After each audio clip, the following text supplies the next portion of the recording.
અને હવે આગળ નજર અન્ય સમાચાર પર કરીએ વાત રાજકોટની। રાજકોટમાં પણ બીઝેડ ગ્રુપ જેવું કૌભાંડ આચરવામાં આવ્યું છે। બ્લોક આરા કંપનીનું 300 કરોડનું પોન્ઝી કૌભાંડ સામે આવ્યું છે। 8000 લોકોના નાણાં ફસાયા હોવાનો આ અરજીમાં ઉલ્લેખ કરવામાં આવ્યો છે। ત્યારે 4 લાખના રોકાણ સામે દરરોજ 4000 વળતરની લાલચ આપવામાં આવી હતી। જોકે કંપનીને તાળા મારીને સંચાલકો ફરાર થયા છે।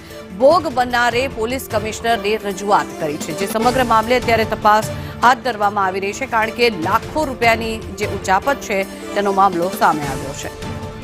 વધુ માહિતી મેળવીએ સંવાદદાતા મયુર સરવૈયા આપણી સાથે જોડાયા છે। મયુર, જણાવશો શું છે વિગત, કારણ કે એક બાદ એક આવા કૌભાંડો સામે આવી રહ્યા છે, ત્યારે ફરી એકવાર બ્લોક આરા કંપનીનું 300 કરોડનું પોન્ઝી કૌભાંડ સામે આવ્યું છે, શું વિગત?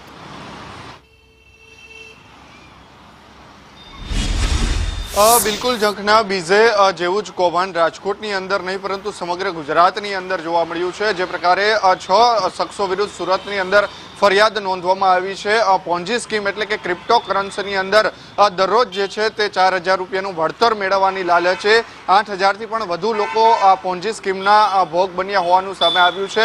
બ્લોક આરા કંપની નામની આ ક્રિપ્ટોકરન્સીની શરૂઆત કરી હતી 2020ની અંદર। આ બ્લોક આરા નામની આ પોન્જી સ્કીમ જે છે તે શરૂ કરવામાં આવી હતી અને 8000 રોકાણકારો જે છે તેમના રૂપિયા ધોવાયા હોવાનું સામે આવ્યું છે। સમગ્ર મામલાની વાત કરીએ તો રાજકોટ પોલીસ કમિશનરના મામલે મોહસિન મુલતાની જે છે અરજદાર, તેમના દ્વારા અરજી કરવામાં આવી છે અને આ અરજીની અંદર સ્પષ્ટ લખવામાં આવ્યું છે કે આમની અંદર 8000 કરતાં પણ વધુ લોકો જે છે તેઓ પોતાનું રોકાણ કર્યું છે અને તેમના નાણાં જે છે તે પરત મળી રહ્યા નથી।